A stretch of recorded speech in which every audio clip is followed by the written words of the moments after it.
All right, so today we're going to be looking at this DeWALT glue gun here, and let's see. So ceramic technology, high output, 50 sticks per hour, heats up 50% faster, etc., etc. So those are all fine and great. I don't know if I would focus on those, but basically it's a rapid heat ceramic glue gun. I'm not sure how standard it being ceramic is, but anyways, we're gonna test it out and see how it works and go over some of the features. Now you might want to stay tuned. We're also going to have another video coming out where we compare this to other glue guns, including a Gorilla Glue gun and another glue gun from Ryobi. So we're going to compare those in our glue gun shootout video. So stay tuned for that. You might want to hit the subscribe button. But yeah, today we're doing this. We're going to unpack and test this DeWALT glue gun.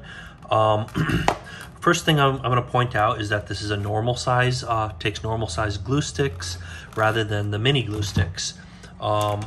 So you notice the diameter of these glue sticks. Now, it doesn't look like, I don't see any glue sticks in here. It looks like this does not come with glue sticks. The Ryobi glue gun did come with glue sticks. So the mini craft store glue sticks are like this, and your normal standard glue stick is, it's a bit thicker, so it's more of a diameter to it. And this is the size that should work in this. This worked in the Ryobi, and I'm pretty sure this is the same size for this. If you want the exact sizes in millimeters, you can check the write-up. So check the link in the description. I'm gonna have a link to my page where I do a write-up on this and have all the stats for this and the other glue guns. If you want to know where to pick this up, I have a link to it. It's probably going to point to Amazon, going to be a paid link, so check that out. Also, if you're looking to buy this yourself, you might want to watch this video just to see what it's like before you make any purchasing decisions. You might want to buy one of the other glue guns too, so check out my other videos where I've reviewed a few of these glue guns, so you might want to check those out, and you might want to check out our comparison video also. So, and I have a lot of other great tool related things. So I'm going to unpack this. Before I unpack it, a couple things to note real quick, before I forget.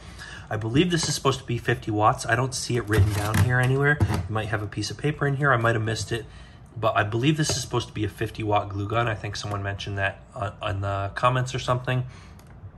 The other thing to mention is it does get pretty hot, and it actually mentions the temperature here. So some glue guns won't mention the temperature.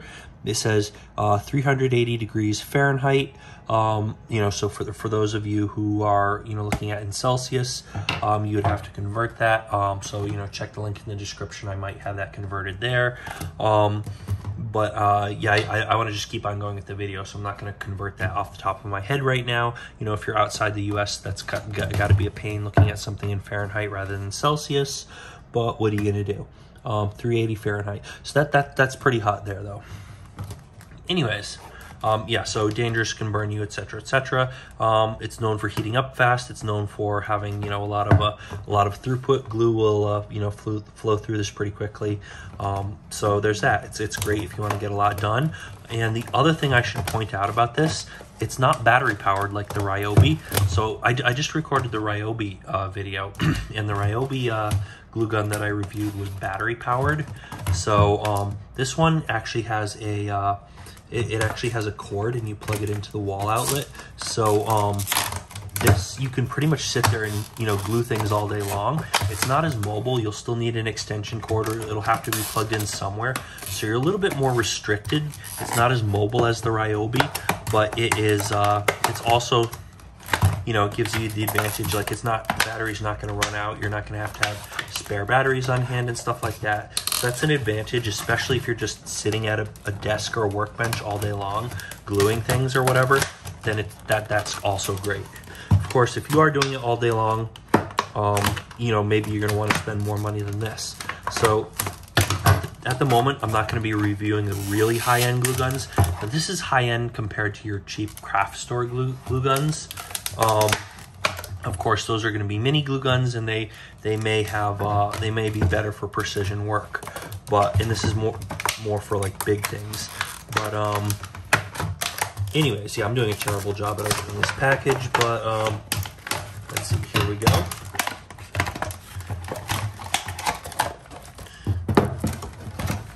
Here's the glue gun. And let's see, we do have a manual here. I might have to check that out. You know, hopefully it tells me some more specs about it and stuff, but yeah, not a whole lot else in here. Yellow back, blah, blah, blah. I don't know what that piece of paper, whatever. All right, nothing else important in there. So, as pretty standard with glue guns, has this little support so you can have it standing up like this. I do like the feel of this. It's a nice ergonomic handle and stuff. That trigger's nice. Yeah, I feel like, yeah, this is just gonna have a ton coming out all at once. So there's that, and it plugs in. Looks like the cord, I'm not gonna, you know, I am gonna have to test this anyway, so I may as well unwind the cord now. So, a few things you're gonna notice about this glue gun. No temperature control. So it does get really hot. It's meant to just push a lot through. This is not for working with fine, delicate materials. This is more for bigger things. A lot of glue is gonna come out. It's really hot. It doesn't have a low temperature setting. So this is just really hot. Now, some glue guns, particularly arts and crafts ones, like, you know, like your craft store glue guns, are gonna have temperature settings. This one does not have that. It also doesn't have an on and off button, or I don't see, yeah, it looks like no on and off button. So that's kind of a disadvantage. The Ryobi has an on and off button. I don't know if this heats up faster than the Ryobi. So if you want to turn this off, you'd have to unplug it, or, you know, install a switch between here and the outlet. So there's that. And what else could we say about this? So not a whole lot else noteworthy. You know, we're gonna check its performance and everything. If you are sitting down all day using this, it kind of would make sense to have a switch on it, but what can you do? I mean, I guess you could install one between that and the outlet. That's not that unpractical of a thing to do. Yeah, it gives you some ideas about what you might want to do with it. I'm just going to check here if it mentions the heat or the wattage for sure. Or it did mention the heat on the packaging. Yeah, this is just like safety precautions and stuff. You can mostly ignore this. And yes, supposedly 70 watts here. I'm not sure if that's just how much it's using or how the heating element is rated. So, oh, and there we go. Look at that. It mentions the heat. Nozzle is 380 Fahrenheit, which is 193 Celsius for everyone not located in the United States. Anyone watching this outside the US, yeah, that's 193 Celsius. So there you go. Yeah, and probably that's the power of the heating element. And what else could, I mean, not that it matters. It should, you'll see how fast it heats things up. You don't need to know the actual number for sure. That's about all that's on this thing. All right, so that's all fine and great and everything. I'm gonna put that out of the way, and we're going to test this thing out. So I'm gonna plug this in, and you know what? I'm actually going to slide this glue stick in here. I'm curious if this fits. It looks like it does fit. Look at that, there's a little spring to it. So I don't know if it's supposed to, yeah, all right, there we go. So I'm gonna heat this up. I'm gonna plug this in, heat it up, and we're gonna come back and do a quick little demo. All right, so I am back, and I plugged this thing in, and I waited maybe 30 seconds, a minute or so. I'm not sure. I probably should have timed it, just because that's one of the main features that they, you know, want to push with this thing. But it looks like the glue is actually coming out. Like if you can see there, watch that. See, look at that. That's actually melted pretty well. So it does heat up fast. It's not slow or anything. It did take a bit, but so if I had to guesstimate, you know, 30 seconds to a minute. Rather than the other ones, which were like 3 minutes, maybe 2 or 3 minutes, whatever. But if you look at that, it's you know, it's melted pretty well. So it's looks like it's probably reached peak temperature that quickly. It did not, you know, yeah, it's not like it's partially melted or still heating up, as far as I can tell. So what I'm gonna do is try to, I did this with a few other glue guns already today in my other videos. So I'm gonna try to just melt this screwdriver, this key, and this stick all together. So let's give this a shot.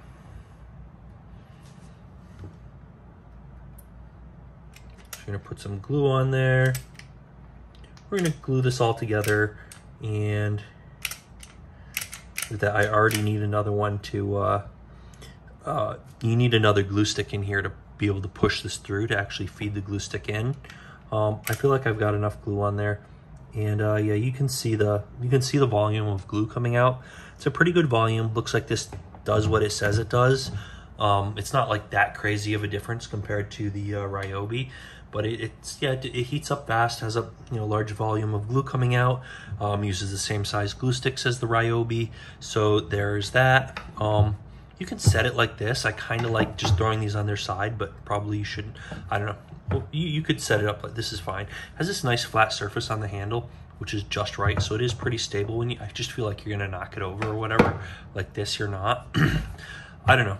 Whichever way you feel like setting it down. Now I'm gonna come back in a minute or two after this glue is hardened, and we're just gonna check the bond and try to pull it apart a little bit in just a minute. All right, so I've let this harden for a little while. Let's zoom in a little bit there, and yeah. So this big glob down here this is like the majority of it just dripped down here.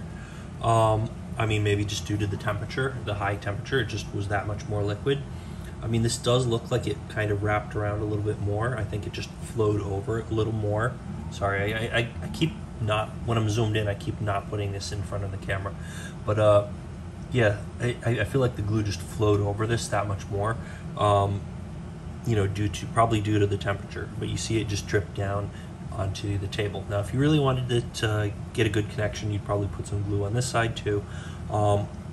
It'll pull off from a flat surface like this metal surface of the screwdriver a bit easier, and the key has some teeth, and this wood, it should stick to really, really well. I'll have to like scrape it off of that, but I should be able to pull this apart pretty easily. It is, it's not that strong of a thing, but it still stays secure enough for what it is. But see, I'm really actually having to pull on that. Actually, this feels like a pretty good connection, considering the amount of glue I put on there, and all things considered, that's a pretty good connection. That's about as good as you could expect. And this is actually even sticking to the key even pretty well. This is actually sticking better than anything I've used so far. And I would, if I had to guess, I'd say that's due to the heat. I would bet that it's heated. Due to the fact that it heated up so much, this is probably hotter than any of the other glue guns I've tested so far, but probably due to the fact that it heated up so much, it's sticking to the surfaces that much better, even smooth surfaces. So actually it's breaking off of the screwdriver pretty easily, so maybe not. And this thing will just, so this is holding on pretty well. I mean, considering half of it isn't even covered, this is not breaking off as, yes, that has a pretty good hold onto the flat surface of the, it's a smooth surface on the screwdriver. You'd expect it to come off a whole lot more easily. So that was pretty good as far as glue from a glue gun goes. And this is going to take some serious scraping. Like, I'm not going to do that on this video, but this is on here pretty tight. On the, like, even if I rip this off, I'm going to have to like scrape what's left off on there. And I'm probably not. I'm going to throw this spare piece of wood away anyways. But yeah, so far, the DeWALT is probably, I would guess because of the temperature, it seems to give me the best hold. But maybe it's just my imagination. Maybe it's not the best comparison ever. But yeah, it seems to do a pretty good job. And I would, if I had to guess, it's probably higher heat than anything else, and that's probably what's doing it. Probably just getting a better bond because of the heat. I mean, that's just my speculation, but yeah, so not a bad choice at all. There's no light to indicate that it has power. No power switch. You have to plug it, unplug it. Let me try zooming back here. There we go. Yeah, so no switch.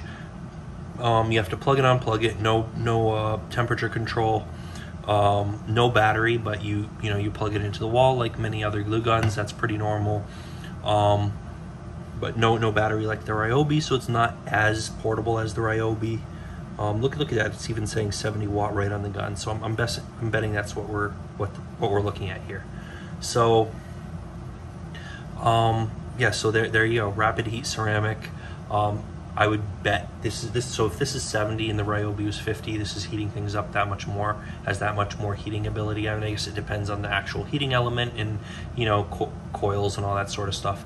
But yeah, not a bad tool at all. DeWALT is a great brand, as is Ryobi and some of the others that I'm looking at. But yeah, this is, you can't go wrong with this. That you can go wrong with this if you want to control the temperature and you want to do like fine work. But for what it is, for something with, you know, a large volume of glue, the normal standard size glue stick and so on, you know, it's not for like tiny precision work, and it's not for things that are, you know, really fragile or whatever else. Or when I say fragile, I should say like you know, you don't want to use it on like leather or jewelry or something like that. You'd use it on bigger things like metal and wood and things like that. Anyways, so that's what it is. Basically, you know, for what it is, it's pretty great. If that's what you're looking for, you might want to pick this one up. Check the link in the description. Also check the link in the description for more info. If you want to know where to buy it or where to look for more info, just check that link in the description. And you know, you might want to give us a thumbs up, and you probably want to subscribe so you can you know, see our other tool related content coming up, and our other glue gun related videos coming up as well. Now yeah, so you're probably going to want to subscribe. You want to hit the bell icon so you get updates when we come out with a new video. Otherwise, YouTube probably won't tell you. So you're going to want to hit that, you know, that bell icon, and leave a comment down below, because we want to know what you think. You know, questions, comments, criticism, whatever you want to say, we do want to hear it. We're just, you know, we want to know what you think. So do leave a comment down below, and you're going to want to keep an eye out for our comparison video where we do our glue gun shootout and compare the different glue guns, and, you know, which one is best, you know, different pros and cons of each, and, you know, see how they line up against each other. So we're going to be doing that pretty soon too, and we're probably going to release that video around the same time as this video. So you might want to go check our videos right now. But yeah, that is it for today. Hopefully you enjoyed watching. Hopefully you found this video interesting. And yeah, as always, thanks for watching. We will see you guys next time.